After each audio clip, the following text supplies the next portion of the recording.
They struck first, but humanity's deadliest agent was waiting. The peace negotiations took 3 months.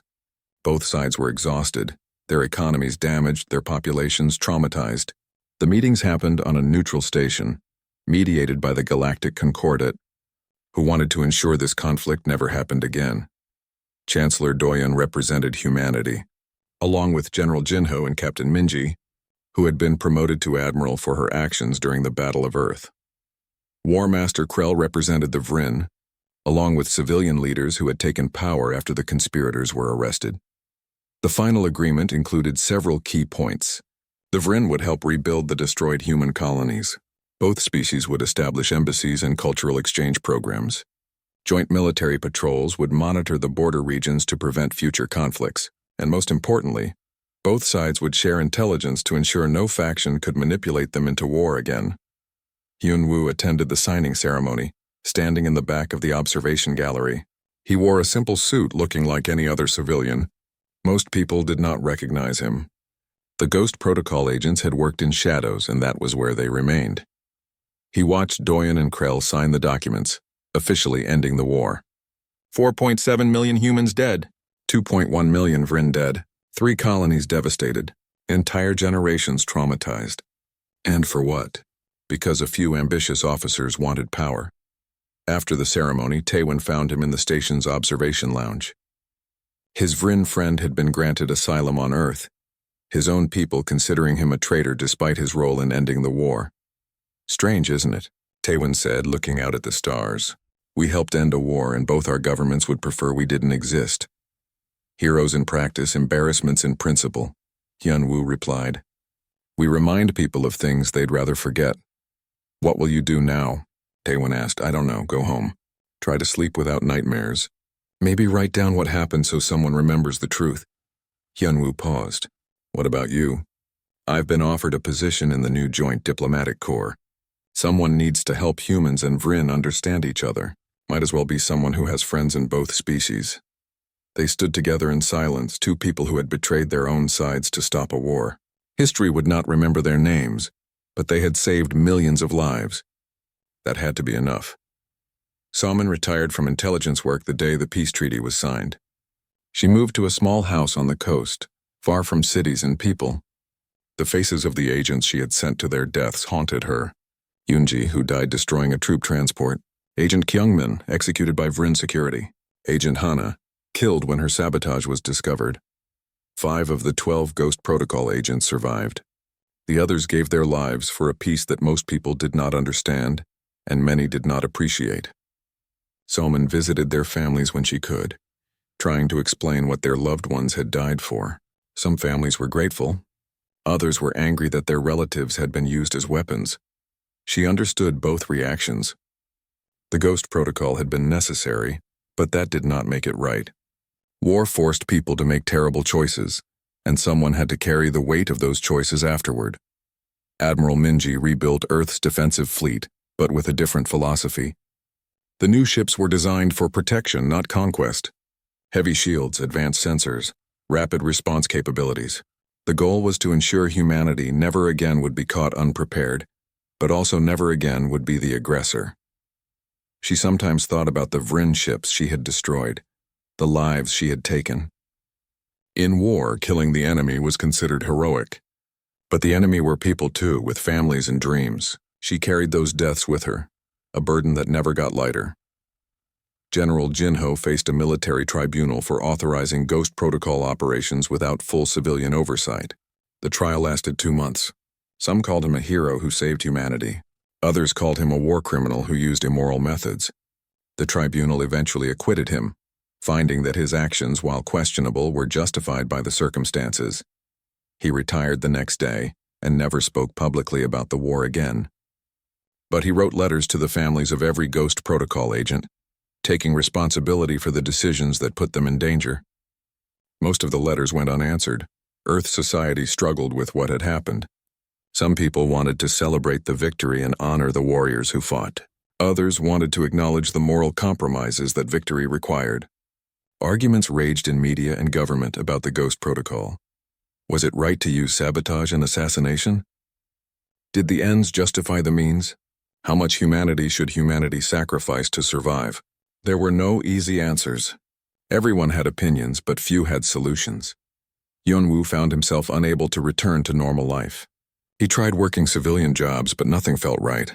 He was disconnected from ordinary concerns, his mind always returning to the 7 years he spent pretending to be someone else, the people he killed, the lies he told. He started writing. Not for publication, but for himself. A record of what really happened during the war.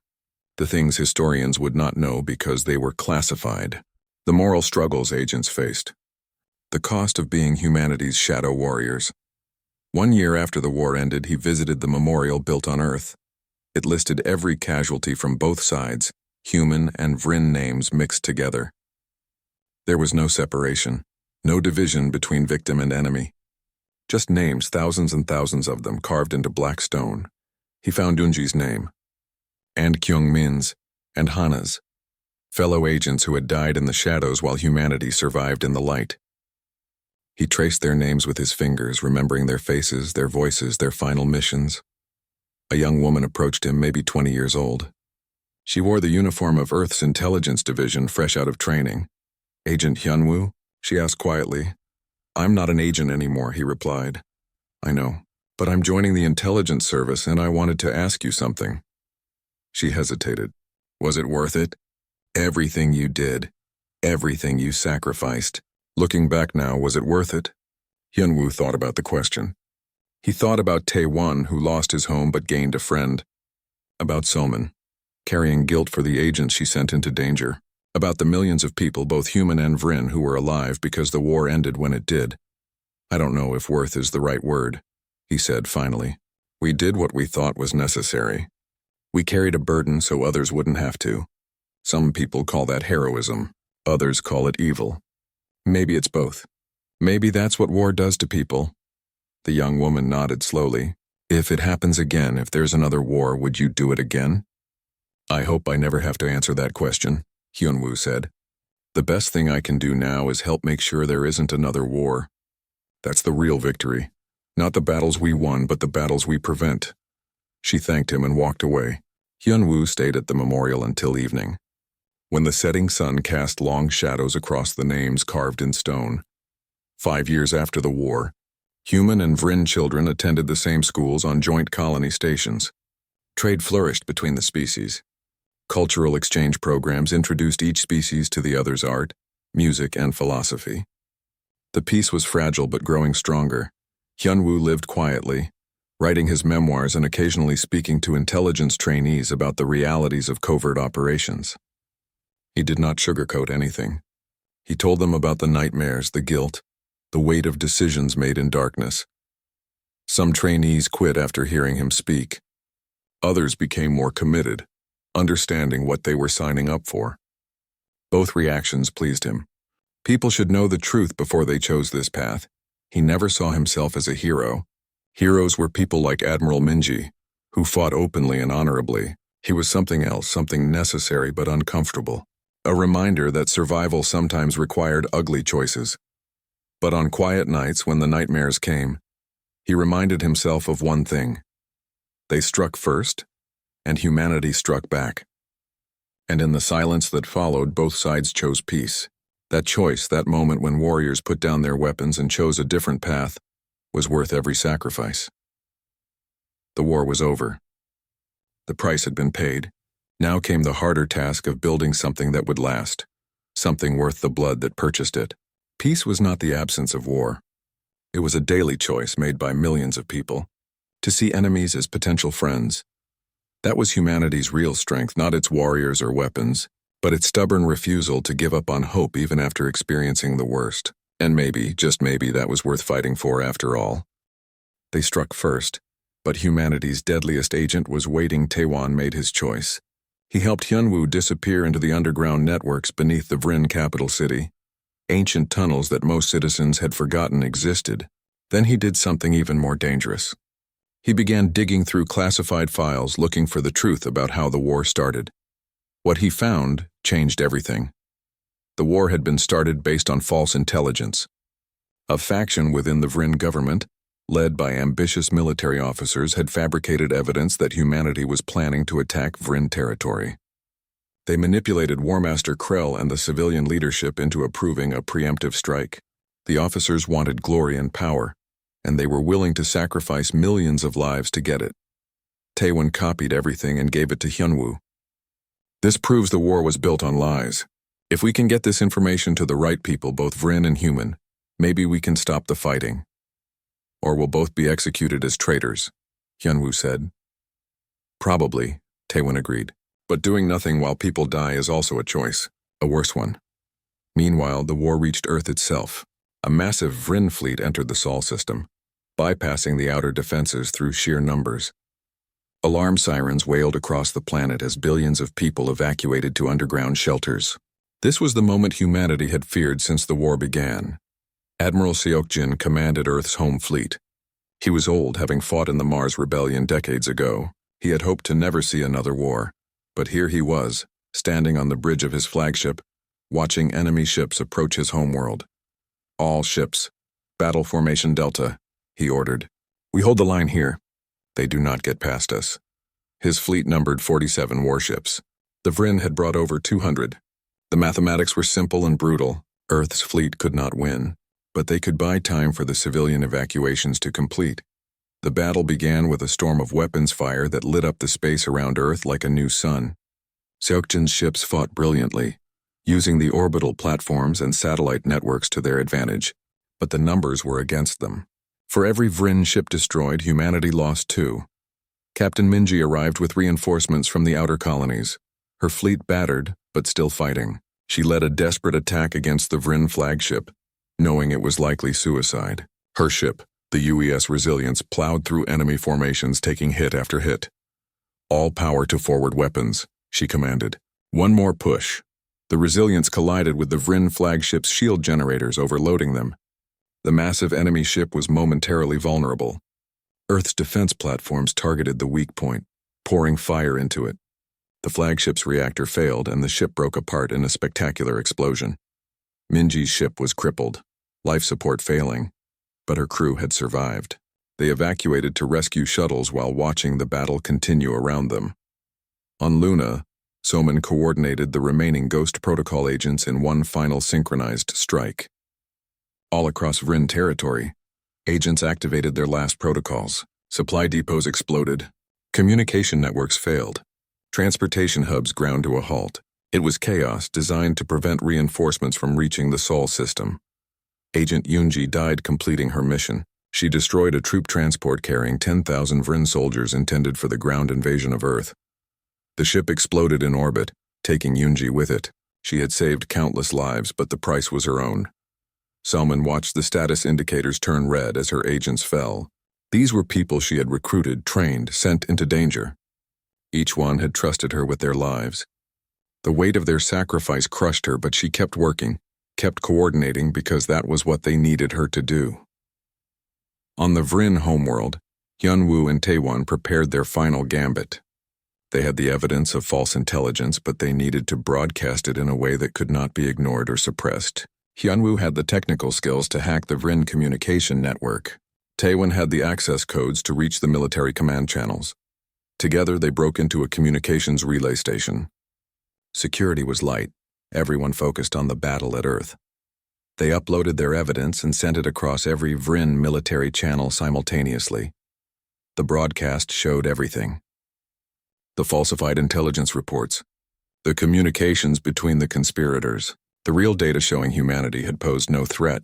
War Master Krell received the broadcast while coordinating the attack on Earth. He watched the evidence with growing horror. He had been manipulated. His honor as a warrior had been used as a tool by ambitious politicians who wanted power. The war he was fighting was built on lies. 2 million humans had died for nothing. Thousands of Vryn soldiers had died for nothing. Krell made a decision that would define the rest of his life. He ordered a ceasefire. Not all his officers obeyed. Some were part of the conspiracy and knew they would face execution if the war ended. Others simply refused to believe humans deserved mercy. A brief civil conflict erupted within the Vryn fleet.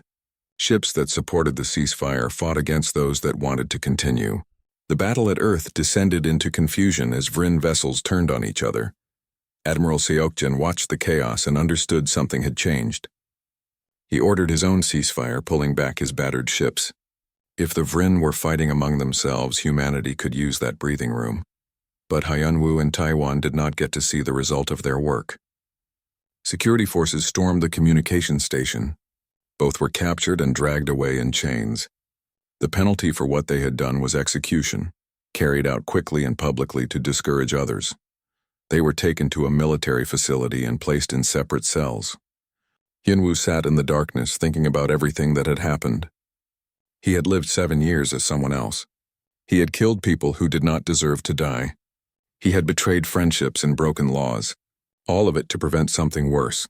The cell door opened. He expected executioners. Instead, War Master Krell entered alone. The old Vrin sat down across from Hyunwoo, studying him with ancient eyes. "You are the one who corrupted our navigation systems. You destroyed the ammunition depot. You hacked into our command network." "Yes," Hyunwoo said. "There was no point in denying it. You have killed many of my people." Krell continued. "By all rights, I should execute you myself." "Then do it," Hyunwoo said. "I did what I had to do. I won't apologize for defending my species." Krell was quiet for a moment. Then he spoke again, his voice heavy. "I was a warrior long before I became a politician. I have fought in many wars, killed many enemies, but I always believed I fought for honor, for my people's survival. Now I learn I was deceived. This war was built on lies, and I helped make it happen." He stood up slowly. "The ceasefire is holding. Most of my officers have accepted it. Those who resist are being removed from command. Chancellor Doyen of Earth has agreed to negotiate peace terms. Then why am I still here?" Hyunwoo asked. "Because you are evidence," Krell said, "of what this war cost. Of what people are willing to do when they believe their survival is at stake. I am releasing you and your Vrin accomplice. You will return to Earth and tell your people what happened here. Tell them about the price of war and the cost of peace." Hyunwoo stared at him. "You're letting me go?" "I am honoring what you tried to achieve," Krell replied. "You wanted this war to end. So do I. Go home, human. Go home and help build the peace we both paid for in blood." They struck first, but humanity's deadliest agent was waiting. The war entered its 3rd month, and the casualty numbers climbed past 2 million. The Vrin pushed deeper into human territory, their confidence growing with each victory. They captured 2 more colonies, and their forces moved toward the core systems where Earth's major population centers existed. But strange things kept happening in Vrin space. Ships disappeared during routine patrols. Supply convoys arrived at their destinations empty or not at all. Communication networks experienced mysterious failures at critical moments. The Vrin High Command began to suspect something was wrong. War Master Krell was the supreme commander of Vrin military forces. He was old for his species, his scales bearing the scars of a dozen campaigns.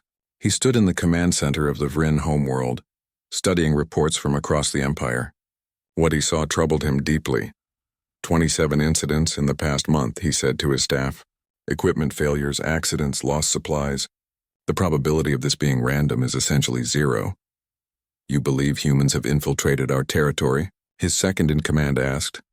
"I believe we underestimated them," Krell replied. "We saw their diplomats and merchants. We did not see their warriors. This is not conventional warfare. This is something else." He ordered a security sweep of all critical installations, background checks on every non-Vrin working in sensitive positions, increased surveillance and monitoring. It would take time, but eventually they would find the human agents. Hyunwoo knew the net was tightening.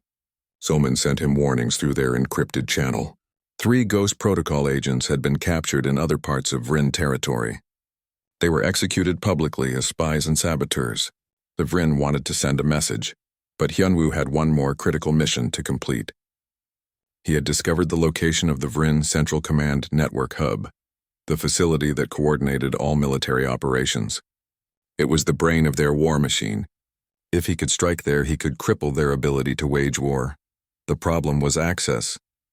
The facility was deep underground, protected by multiple security layers. Only high-ranking military officers could enter, and even they needed special authorization. Hyunwoo could not get inside through normal means, so he needed to become someone who could. He spent 2 weeks studying Admiral Vekrin, a senior logistics officer who had access to the command hub. Vekrin was methodical, predictable, and lived alone. He followed the same routine every day, making him an easy target for surveillance. Hyunwoo hated what he was about to do. Vekrin was not a combat soldier. He was a bureaucrat who managed supply chains. But he had access to the facility, and that made him a target. War did not care about innocence. One evening, as Vekrin walked home through a quiet street, Hyunwoo approached him. It looked like a random mugging, something that happened occasionally even in the ordered Vrin society. But the attack was precisely calculated. Vekrin went down quickly, unconscious but alive. Hyunwoo took Vekrin's identification credentials and left him in a safe location where he would be found by morning. Then, using technology from his hidden case, he created a false identity that would pass basic security checks. It would not hold up under detailed scrutiny, but he only needed it to work for a few hours. The next day, he walked into the command facility wearing Vekrin's stolen credentials. His heart pounded as he passed through security checkpoints. Scanners read his biometric data, comparing it to what they expected. The false identity held. The guards waved him through. Inside, he moved quickly through the corridors, memorizing the layout. He found a network access terminal in a maintenance room and connected a small device. It took him 3 minutes to upload the virus into the system. The virus was sophisticated, designed to hide itself while it spread through the network, corrupting navigation data for Vrin warships. When activated, ships calculating faster than light jumps would find their coordinates slightly wrong. They would emerge from FTL travel in incorrect locations. Some would be stranded far from any support. Others would emerge inside asteroid fields or too close to stars. It would not affect every ship, just enough to create chaos. Hyunwoo disconnected his device and left the facility. He was 3 blocks away when alarms began to sound. Security had discovered something wrong, though they did not know what yet. He walked calmly through the city streets, ditching the false credentials and changing his appearance with a jacket kept hidden in his bag. That night, Taewon contacted him with urgent news. Security forces are searching for a human spy. They believe someone infiltrated military networks. You should stay inside until this passes. Thank you for the warning, Hyunwoo replied. I'll be careful, but staying inside was not an option. He had one more message to send. He uploaded everything he had gathered, all his intelligence about Vrin military operations, the virus activation codes, the locations of vulnerable targets. Then he added a personal note to Soman. This is probably my last transmission. They're close to finding me, but the virus is in place. Activate it when you're ready. It's been an honor serving. He did not expect a response.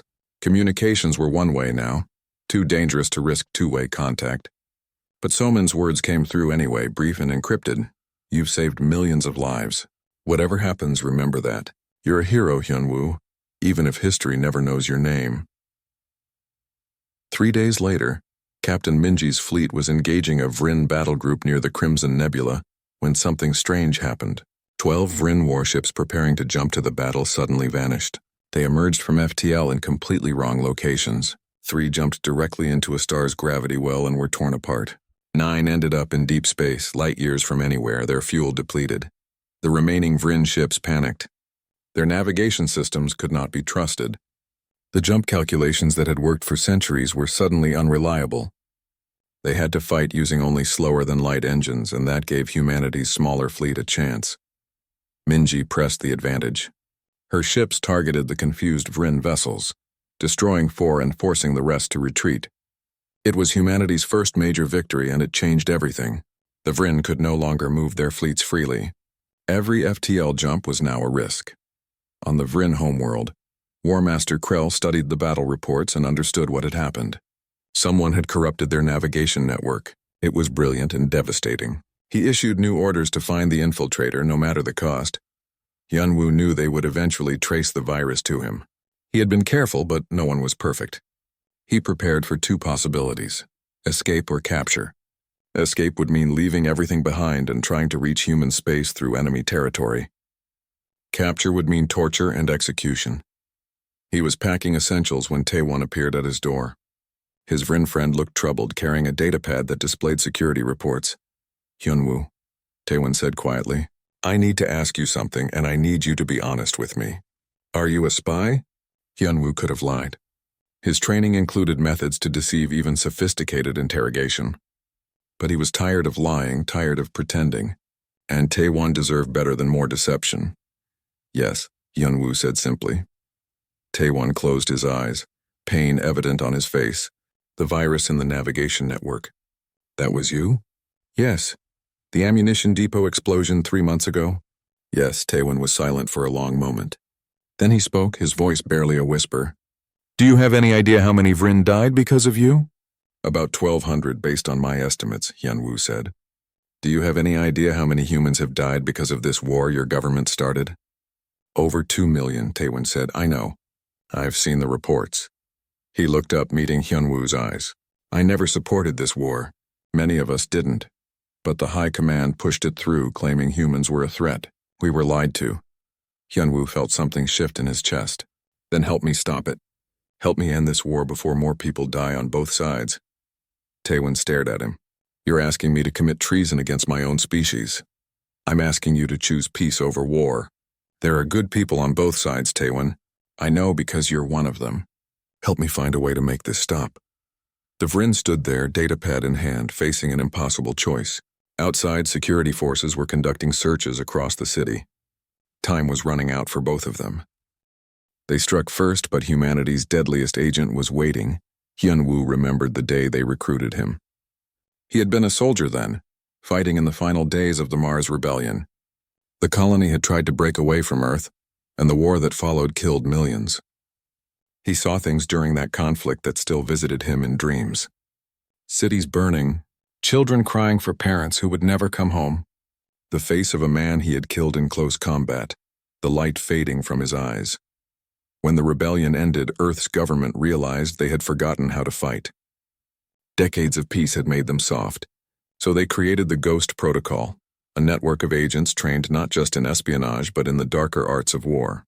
Sabotage, assassination, psychological operations, the things no one wanted to talk about but everyone knew were necessary. Somin had been his recruiter. She was younger then, less gray in her hair, but her eyes had the same sharp intelligence. She told him the truth from the start. This program will ask terrible things of you. You will lie to people who trust you. You will kill people who do not deserve to die. You will spend years alone in enemy territory, and you might never come home. But if war comes again, you will be Earth's first and best defense. He had said yes without hesitation. After Mars, he understood that peace was fragile. It needed protecting, even if that protection required ugly methods. Now, 7 years later, that training was about to be tested. Hyunwoo met Taewon at a small cafe near the government district. The Vrin sat at their usual table, his scales gleaming blue-green in the afternoon light. He waved enthusiastically as Hyunwoo approached. My friend, these are historic times, Taewon said, gesturing for Hyunwoo to sit. Our military has achieved a great victory. 3 human colonies captured in a single day. Hyunwoo forced a smile and sat down. It happened so quickly. Do you know why the war started? Taewon leaned in, lowering his voice. Between us, the High Command has been planning this for months. They believe humans are expanding too quickly, taking territory that should belong to the Vrin Empire.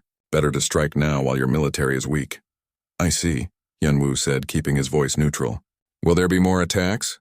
Oh yes. I saw logistics reports this morning.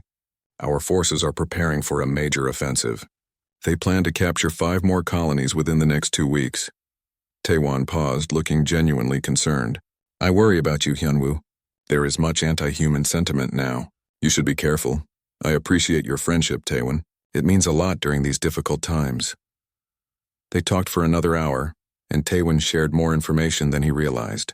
The locations of staging areas, the names of commanders, the supply routes being used. All of it went into Hyunwoo's memory, to be recorded later in a secure location. When they parted ways, Hyunwoo walked through the city streets, observing everything. He noted the positions of security cameras, the patrol patterns of police forces, the locations of government buildings. He was mapping the terrain of his battlefield. That night, he encrypted everything he had learned and sent it through a communication channel that bounced through 17 different relay points before reaching Somin on Luna. He also accessed the Vrin military network using credentials he had acquired over years of careful work. The security was good but not perfect. He moved through the system like a ghost, leaving no traces. What he found made his blood run cold. The Vryn were not planning a limited war. They intended to exterminate humanity completely. Documents outlined plans for orbital bombardment of Earth itself. They estimated human resistance would collapse within 6 months. Hyunwoo sent all of it to So-min, then sat back in his chair, thinking. He had killed people before during the Mars Rebellion, but this was different. This was not combat. This was going to be murder, conducted in secret against people who thought they were safe. He thought about the 300,000 humans already dead, the families torn apart, the children who would grow up without parents. Then he opened his mission file and began studying his first target. Across Vryn space, other Ghost Protocol agents were activating. On a military station orbiting the third moon, Yoonji finished her shift as a maintenance technician and slipped into a restricted area. She planted a small device inside a critical power junction. In 3 days, when the station's weapon systems were fully charged for a planned attack, the device would create a feedback loop. The weapons would overload and explode, destroying the station from within. On a colony world that served as a supply depot, Agent Hana accessed the inventory management system. She changed numbers in the database, routing shipments to wrong locations. Ammunition meant for the front lines would end up at training facilities. Food supplies would be sent to bases that had no need for them. It would cause confusion and delay. Agent Kyungmin worked in a shipyard where Vryn warships were built. He had spent 4 years learning every detail of ship construction. Now he began making small changes to designs, introducing flaws that would not be noticed until the ships were under combat stress. Weaker structural supports, faulty coolant systems. Little things that would mean the difference between victory and defeat. The agents worked independently. They did not communicate with each other, only with their handlers. This made them nearly impossible to root out. Capturing one agent would not compromise the others. On Earth, General Jinho coordinated the military response. Captain Minji's fleet had reached New Seoul and found the colony devastated. Millions dead, cities reduced to rubble, but there were survivors, hiding in shelters deep underground. Minji's ships evacuated as many as possible while fighting off Vryn patrol ships. "We can't win by fighting fair," Jinho told his staff officers. "We need to buy time for the Ghost Protocol to work. Hit and run. Strike where they're weak, retreat before they can respond. Make them afraid to spread out too far." It was working, but slowly. For every small victory, there were 3 defeats. The casualty numbers kept climbing. Public opinion on Earth was divided. Some wanted total war. Others wanted surrender to stop the bloodshed. Chancellor Doyen walked a narrow path between them, trying to hold society together while their world burned. In the Galactic Concordat, emergency sessions were held. The other alien species debated humanity's plight. Some wanted to intervene. Others feared the Vryn Empire and chose neutrality. The arguments went in circles while people died. Back on the Vryn homeworld, Hyunwoo made his first strike. His target was an ammunition depot on the outskirts of the capital city. It supplied the Vryn military's northern fleet, the same fleet preparing to attack more human colonies. The depot was heavily guarded, surrounded by sensors and patrols. He did not try to break in. Instead, he corrupted the safety protocols in the depot's automated systems. It took him 3 days of careful work, inserting commands that would look like normal operations. When the depot's managers loaded the next shipment of plasma charges, the safety interlocks would not engage properly. The explosion lit up the night sky. Hyunwoo watched from his apartment window as emergency vehicles raced toward the fire. The blast destroyed enough ammunition to supply 20 warships for a month. The Vryn authorities investigated and concluded it was an industrial accident, caused by faulty safety equipment. No one suspected sabotage. Hyunwoo sent his report to So-min. Her response was brief. "Good work. Continue operations." He sat in the darkness of his apartment thinking about the workers who had died in that explosion, innocent people just doing their jobs. He had killed them as surely as if he had pulled a trigger. The weight of it settled on his shoulders, heavy and cold. But he also thought about the human colonies those warships would have attacked, the lives he had saved by destroying that depot. War was mathematics, cold and brutal. You counted bodies on both sides and hoped your actions resulted in fewer deaths overall. The Vryn High Command noticed the depot explosion, but they did not see the pattern yet. Not the missing supplies, not the accidents, not the minor equipment failures happening across their territory. They thought they were experiencing bad luck during wartime. They had no idea they were being hunted.